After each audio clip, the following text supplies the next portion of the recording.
नमस्कार दोस्तों, आज हम ऐसे टॉपिक पे बात करने वाले हैं जो आप भी देखोगे तो आश्चर्य करोगे कि हमें ऐसे टॉपिक पे भी कैलकुलेशन करनी चाहिए या नहीं करनी चाहिए। तो हमारा टॉपिक है कि घर हमें कब खरीदना चाहिए या घर हमें किराए से रहना चाहिए या घर खरीद लेना चाहिए। ऐसे हमारा जो टॉपिक है इस पर हम चर्चा करने वाले हैं। तो आज हम कैलकुलेट करके देखेंगे हमें कौन सा ऑप्शन हमारे लिए बेस्ट है। तो आज कैलकुलेट करते हैं। हमारा पॉइंट है कि घर खरीदें या किराए से रहें। तो कैलकुलेट करके देखते हैं कि कहाँ हमें बेनिफिट सबसे ज्यादा होने वाला है और घर हमें कब खरीदना चाहिए। तो मान लेते हैं कि हमारा घर है वो 1 करोड़ रुपए का है। घर है वो 1 करोड़ रुपए का है और हम घर खरीदने के लिए मान लीजिए जो लोन लेते हैं और लोन के साथ एक डाउन पेमेंट भी देना पड़ता है हमें। डाउन पेमेंट अगर डाउन पेमेंट पे करते हैं हम 30% और फिर हम लोन ले लेते हैं और लगभग 70 लाख रुपए का हमारा लोन हो जाता है।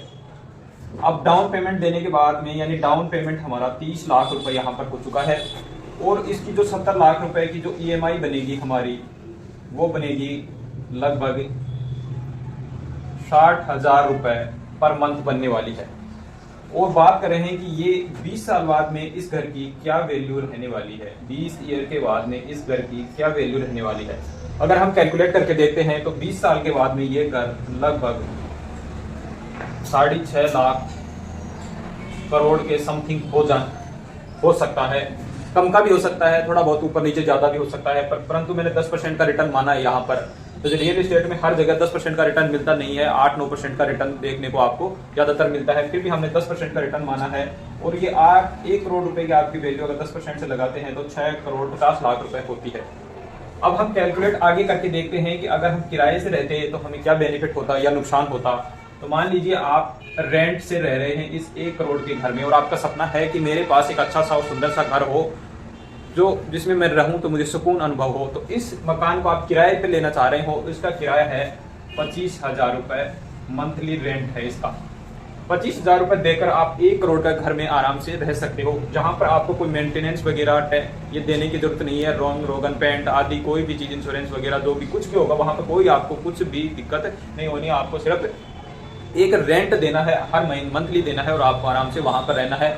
जो भी मकान की जो डेंटिंग पेंटिंग का जो खर्चा है जो है वो मकान मालिक का होता है सभी। तो यहाँ पर आप 25,000 रुपए देकर इस 1 करोड़ के घर में आप रह रहे हैं। अब हम बात करते हैं अगर आपकी हैसियत ये 1 करोड़ रुपए का घर लेने की है तो ये चीजें हम इधर लागू करके देखते हैं कि क्या होता है। अगर हम 25,000 रुपए देते हैं मंथली, मान लीजिए मंथली रेंट का दे रहे हैं तो कितना पैसा हम ईएमआई का दे रहे थे 60,000। तो इसका अंतर हो गया हमारा 30 और 35,000 रुपए हमारा हो गया अंतर। यानी जो अंतर आया है ईएमआई का, यानी 25,000 रुपए हमने ईएमआई से इधर कट कर दिए तो 35,000 रुपए हमारे बचे। इसको हम क्या करेंगे, इन्वेस्टमेंट कर देंगे। इस 35,000 रुपए का हम इन्वेस्टमेंट कर देंगे एसआईपी के माध्यम से।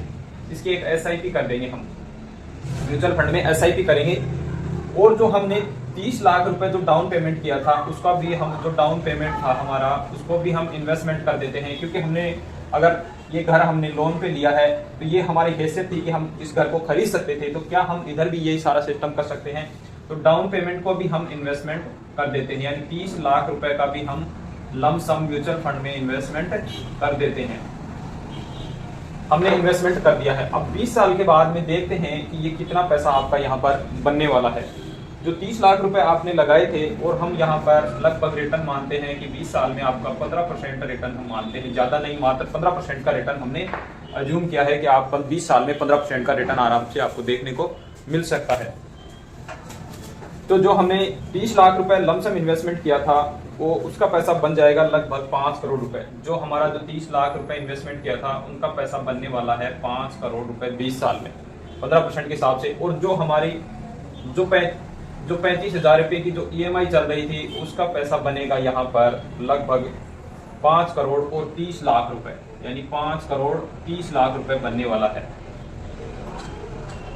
इधर लिख देता हूं मैं 5 करोड़, तो जोड़ने में आसानी रहेगी। तो ऐसे करके हमारा जो टोटल पैसा बना है वो 10 करोड़ और 30 लाख रुपए बना है यहाँ पर। ये कैलकुलेशन है और कुछ नहीं, समझने के लिए हम बात कर रहे हैं कि जो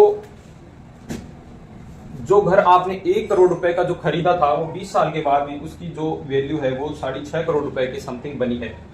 आपने डाउन पेमेंट दे दिया था और 60,000 रुपए की EMI करवा ली थी। इसके बाद अगर यही हम उस टाइम मान लीजिए ये घर अफोर्ड नहीं कर पा रहे थे, हम इसी तरीके को इस तरफ लेते हैं कि 25,000 रेंट देकर इस घर को हमने किराए पे ले लिया और हमारा जो मन का था कि 1 करोड़ के घर में हमें रहना है, तो वो इच्छा भी हमारी यहाँ पर पूरी होती है और 35,000 रुपए की हमारी SIP चलती रहती है 20 साल के लिए। और जो डाउन पेमेंट इधर हमने दिया था वो डाउन पेमेंट हम इधर इन्वेस्टमेंट कर देते हैं और 20 साल के बाद में जो 30 लाख रुपए लगाए 15% के हिसाब से उनका 5 करोड़ रुपए बनते हैं और जो 35,000 रुपए की SIP की थी 20 साल के लिए उसका 5 करोड़ 30 लाख रुपए बनता है। दोनों का टोटल करते हैं तो 10 करोड़ 30 लाख रुपए बनता है।